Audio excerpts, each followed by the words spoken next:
So, hello everybody and welcome to our first episode in a while of Q&A Corner. So if this is your first time checking out Q&A Corner, this is an interactive interview series where we get the opportunity to connect with some amazing people that are doing some really, really cool things in technology, both here in British Columbia and beyond. My name is Andrew, and I'm so thrilled to be the interviewer today with our spectacular guest, AJ Po-Deziel. And so we're going to get a chance, AJ and I, to chat in just a minute. But AJ, maybe you want to take an opportunity to just kind of introduce yourself to everybody, and I'll switch over to you so people can see who you are. Awesome. There we go. Hi everyone. My name's AJ Po-Deziel. I'm a DevOps engineer with NTT Data Services here in Victoria. You might formerly know them as Sierra Systems. And I'm currently actually working on some really cool stuff right now, actually for the Ministry of Health. So we're a consulting firm. And the project I'm working on is actually to help fuel the COVID response. So it's actually really cool to actually be on a project where I actually get to assist something that actually helps to benefit really the wider population in these times. So yeah. That's awesome. So I'm just going to pull it up so that we're side by side, AJ, just so that I'm not sort of jumping back and forth between a couple of things. So if you're on the stream right now and you're checking this out, this is an opportunity for you to ask questions as well. So if you've got questions as they come up, there's something that you want to know from AJ, please feel free to shoot a question into the chat. I'm going to be monitoring the chat the entire time that things are going on.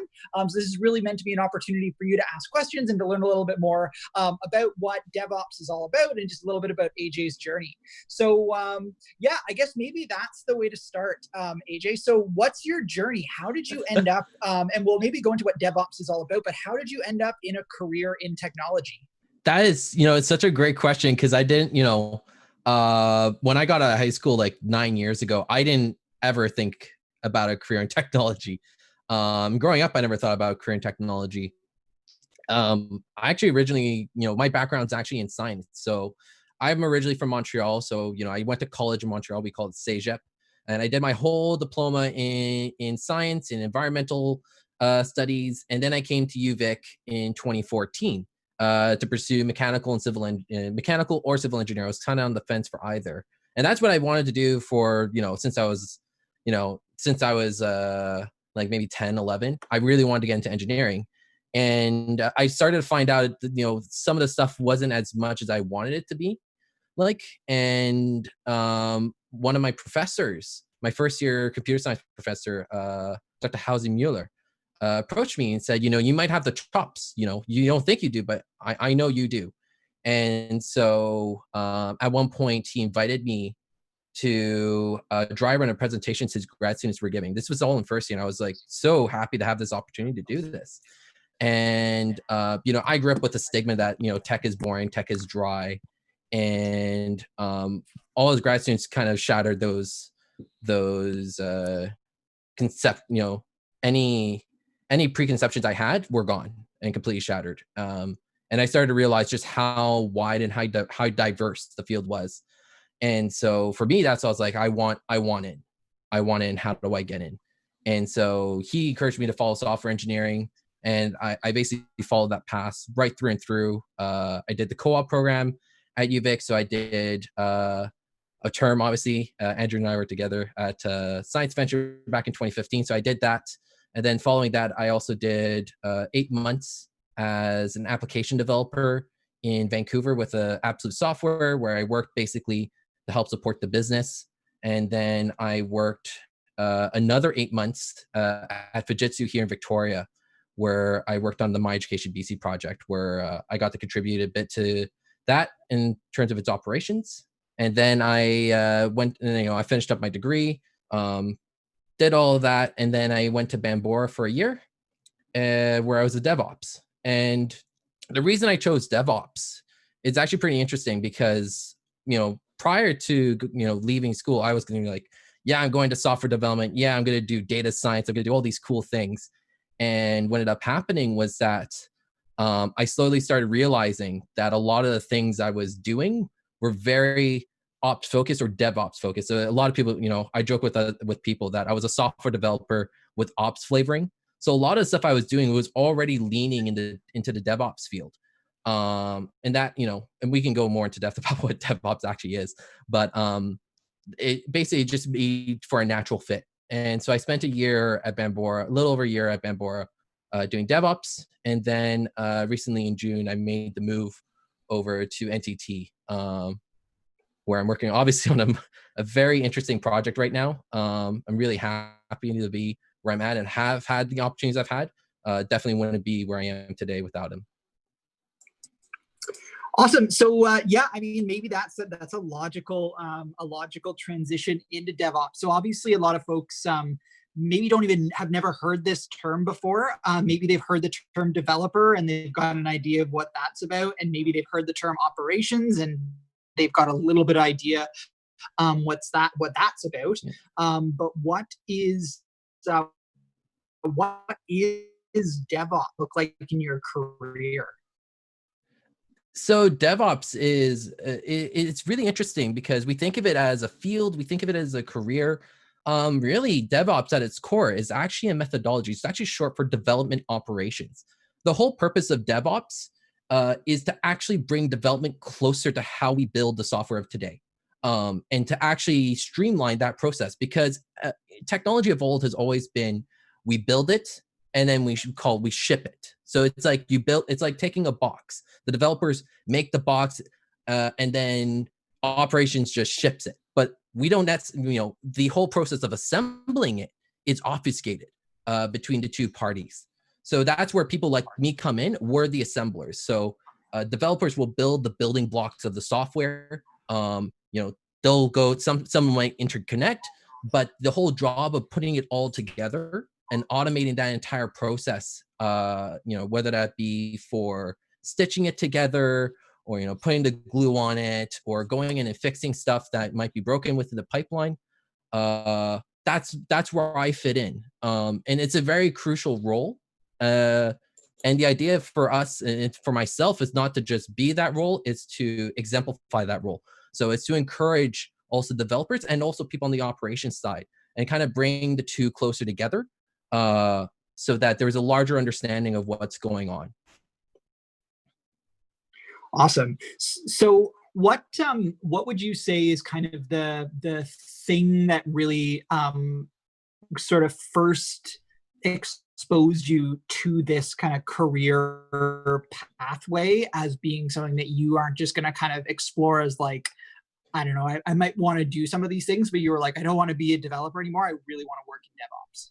Yeah, it was interesting. One of the things that actually got me, like how I got my start in this was back after I left high school, I really started getting into Minecraft. And so I started doing a lot, and I probably played the game for about 6 months, but I was playing online.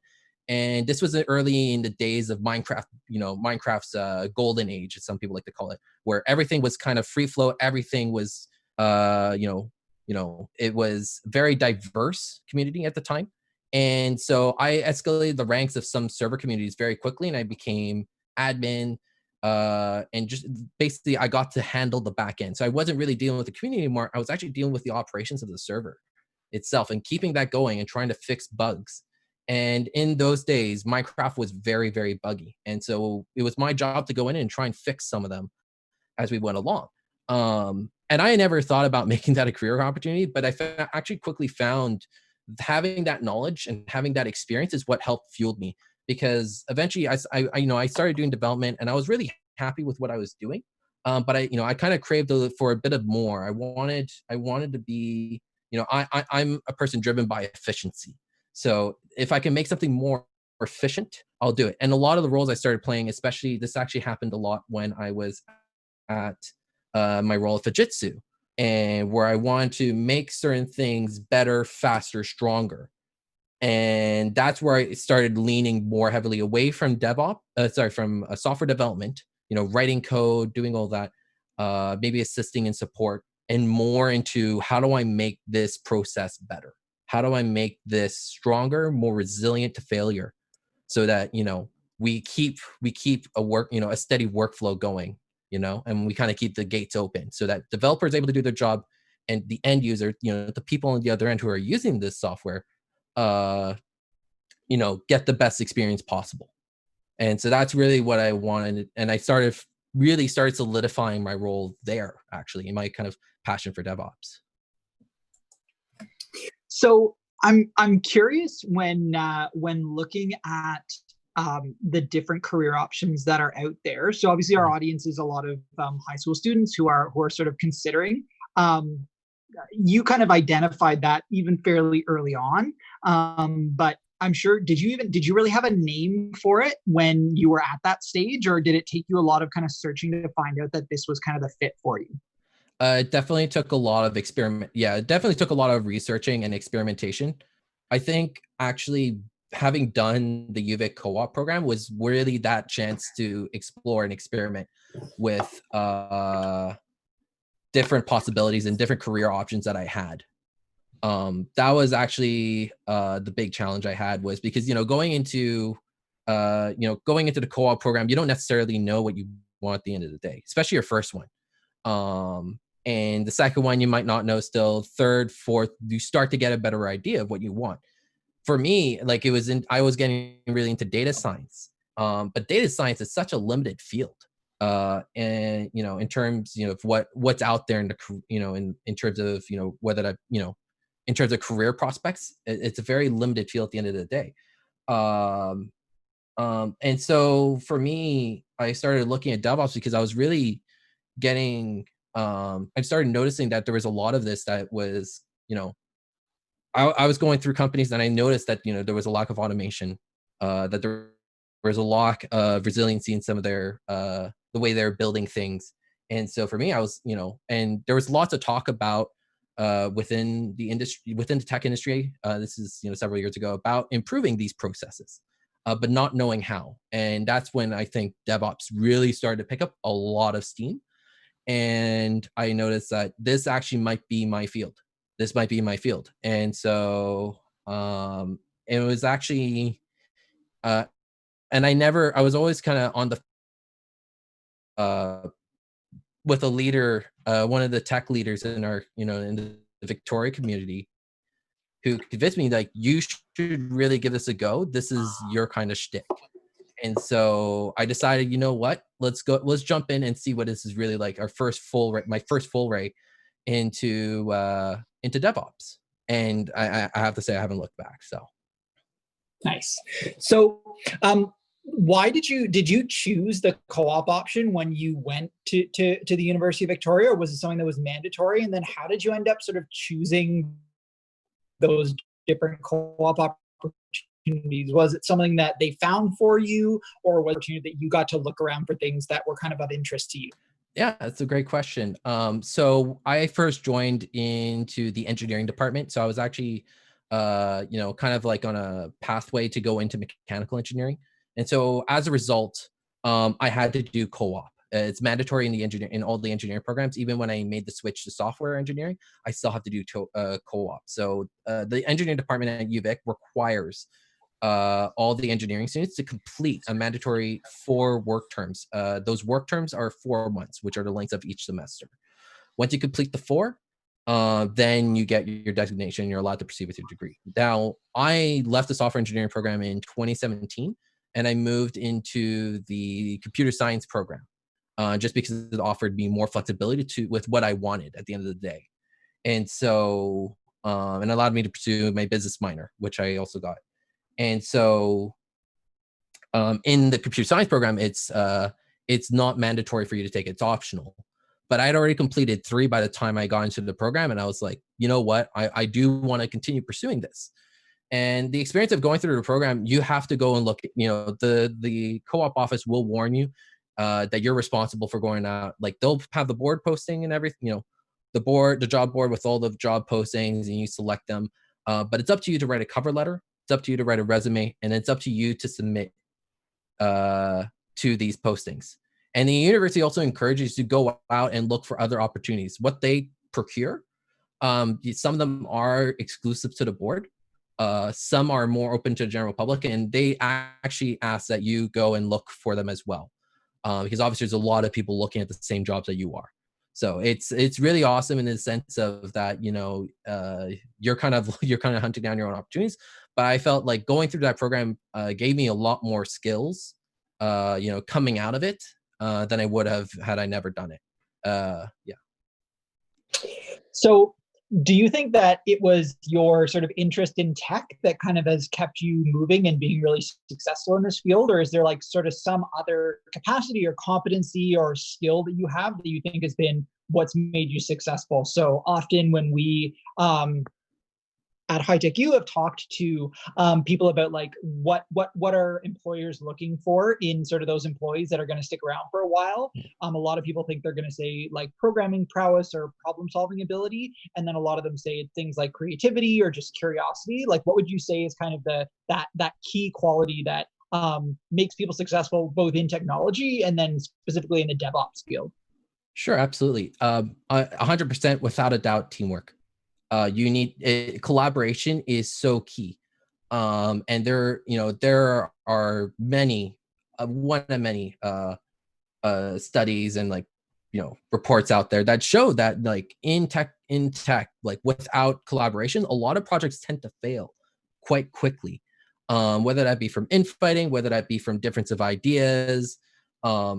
We need collaboration is so important because it's how we generate coherence, right? We talk about a lot of times when I was in engineering, and also still to this day, even when I'm at companies, there are sometimes team building exercises, and they always talk about the 4 stages of team building, right? It's the first stage is always forming, where you form your team; storming, norming, where you generate all the rules for your team; and then conforming, where then everyone starts to coalesce together and start to work together.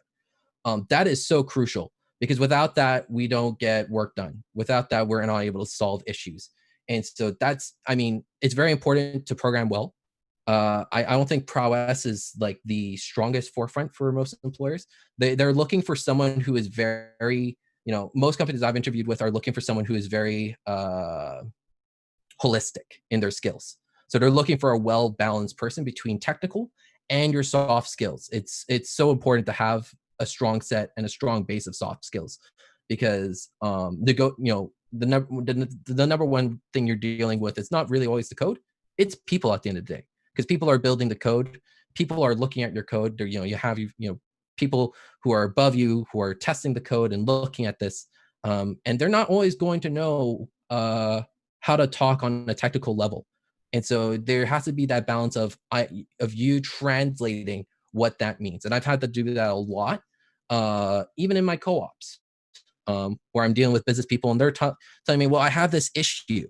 And I'm like, okay, why don't you walk me through this issue? And so I can understand what you're going at. And then I can translate in my brain what it means to me. And then I can translate back to you what kind of resolution I could give to you. Very true. And I'm wondering, for people that maybe are those very technically strong people, but they don't have necessarily those professional soft skills, like what did you, and maybe you weren't, maybe you were kind of the other side, or you had a good combination all the way through. But what would you say is like a good way for somebody who's maybe in grade 11 or 12, is a really strong programmer, wants to get into tech, but they're like, I don't really have a lot of opportunities to build some of those social teamwork skills related to this area. Like, what are some good ways that folks can gain that experience? Yeah, no, you know what? Like I'm a shy person. I might come off extroverted right now, but internally I'm actually quite shy to come, to talk about stuff within teams and share ideas, because there's always concern about like, okay, what am I is what I'm saying right? Is what I'm saying the correct information to convey? So I'm always shy. But I found the best way I guess the best way to combat that is just experience. So like, luckily I've had the chance, especially through university, to work with, they put you in a lot of teams, depending on your courses, but most, I've worked on a lot of project teams. So that required me to communicate a lot. I also went and did hackathons, and that is probably the biggest test of collaboration and communication, because you're given a set amount of time. Like, we're building software within 24 hours from start to end, and they're nuts, they're crazy, they're a lot of fun. But the most important thing is you have to talk to people. And so for me, that was a great way to build on that, on that knowledge and that experience and that skill set. But I think the best way is to interact with other people and at casual events. I went to a lot of meetups, and it's just people chatting. And I think getting to socialize with people and just getting to know them outside of work, and knowing what they're like in their their day-to-day lives has been really helpful. And volunteering. So I volunteered. Obviously, I'm a mentor with HighTechU, but I'm also I've been a mentor with Canada Learning Code. And so I got to talk with people who are not technical, maybe older than me, maybe the same age as me. And they're asking, like, what do you like about what you're doing? And so I talk to them and try to engage with them and try and see where they're coming from. And so that's all of that together has helped me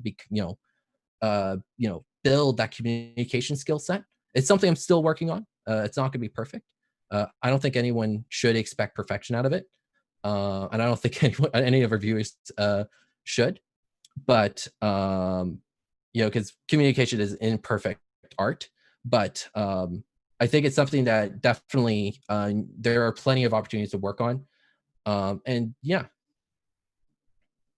So you kind of mentioned it a little bit there, but I often hear. Oh, let me switch back so people can see me. I often hear people talk about that are in the industry talk about this idea of imposter syndrome, like not feeling like you have the skills or you belong there, particularly in an industry where you can get paid very well very early on in your career. Have you ever had any sort of experiences with that? And like, what are some strategies that, if you have, that you've used to kind of help yourself get through those feelings of like, am I really, is it okay that I'm here?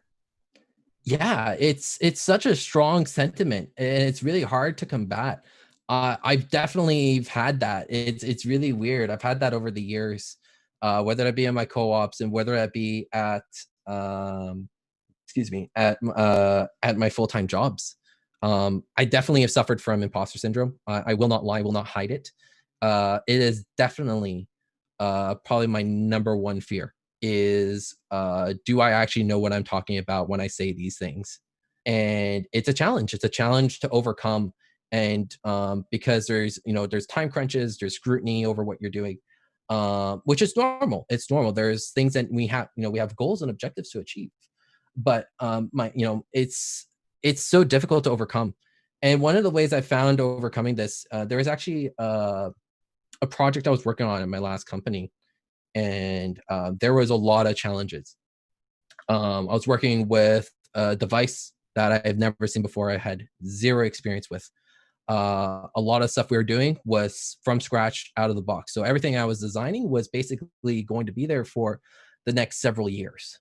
And it was challenging because I'm sitting here, I'm like, do I actually know what I'm doing? Am I doing this right? And the best way to remind myself is, to ground myself, and remind myself of where I'm pulling this knowledge from. So for example, a lot of the stuff I was designing in terms of like resiliency, I'm like, okay, where is this coming from? Okay, well, it's coming from this knowledge that I have for when I took networks and my understanding of networks. Okay, this layout design, is it secure? And I'm like, yes. I go back and I look at my security, from my knowledge from security engineering I took at UVic, and also past knowledge, and also I had everything back checked. So everything went basically, if I didn't know the answer, I made sure to remind myself it's okay to go ask people. It's okay to go talk to people because there's a lot of people who do want to help, and it's okay to approach them. Because it's okay to say you don't know something. And a lot of companies want to enforce that. And I enforce that on myself, that if I don't know something, I should be asking questions immediately. And I think that's the best way to combat imposter syndrome, that if you don't know something, that's okay. Someone else in the room does. And if you don't, well, as we used to, as we say in technology, Google's your best friend. So, and and that's totally normal. It's something I feared, when I was at UVic, that, we're such a big program, especially in computer science and engineering, such a big program. And you think, what am I doing here? Do I deserve to even be here? do I even know what I'm doing? And I questioned myself for like the 5 years I went through my degree for. And I realized I'm not the only one. And I slowly realized that over the course of my degree, that I was not alone in this sentiment. I know that I'm in the field. I am definitely not alone. It's a big world, and there's a lot of people who feel that. So it's okay to say, I don't know, but I'm going to get you the answer, and I'm going to look for it, and that's okay. Awesome. So we're just about at the end of our half hour, but I always ask one question to end off all of these Q&A corners, and it's a really tough one because I'm like, if you could consolidate all your advice for somebody who's looking to get into a career in technology or a career in DevOps and specifically, right? This is an impossible question, but what would be like your most salient single piece of advice that you could give someone who's considering pursuing a career right now in high school in the area that you're currently working?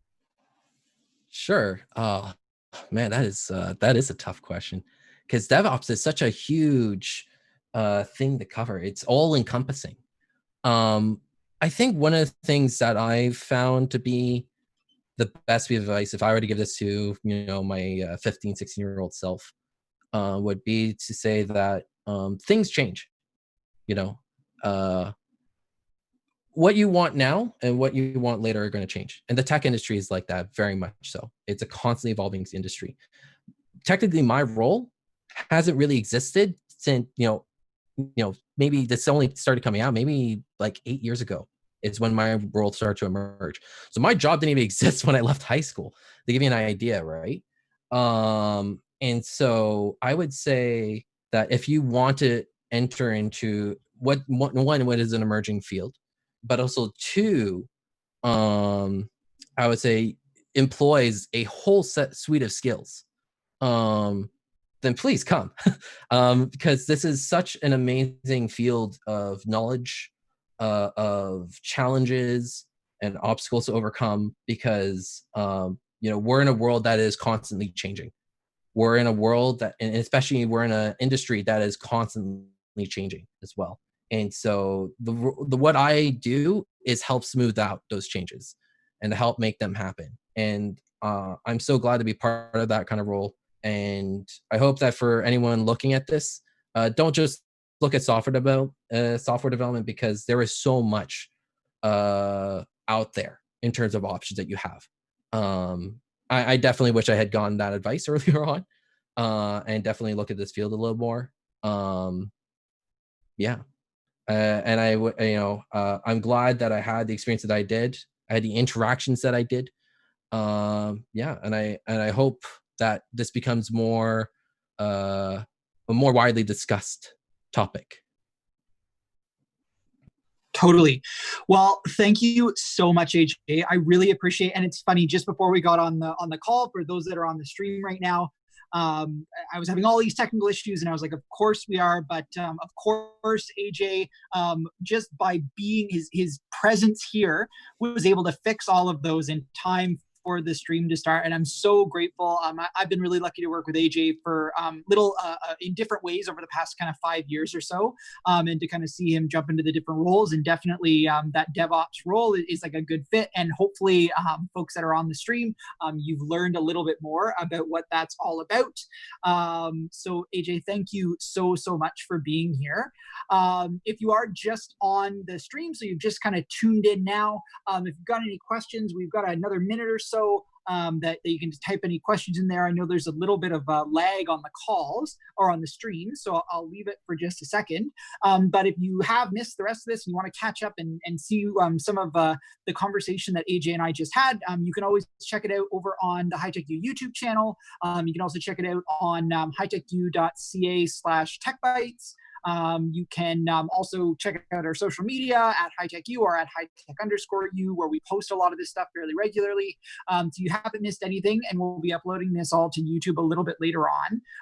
But AJ, thank you so much for making this stream possible. I'm so excited that Q&A corners are making a comeback. It's been a while, so this was like our first Q&A corner back for July, which is It's been a crazy couple of months, but I'm really, really excited that we can talk about such an important and sort of emerging field like DevOps. Yeah, no, I'm really glad we had this opportunity. Thank you, Andrew. Awesome. Again, just in case you're tuning in, I'll wait for just one question. We're here with AJ Po-Deziel, a DevOps engineer with NTT Data Services, formerly of Bambora and many other companies here in town.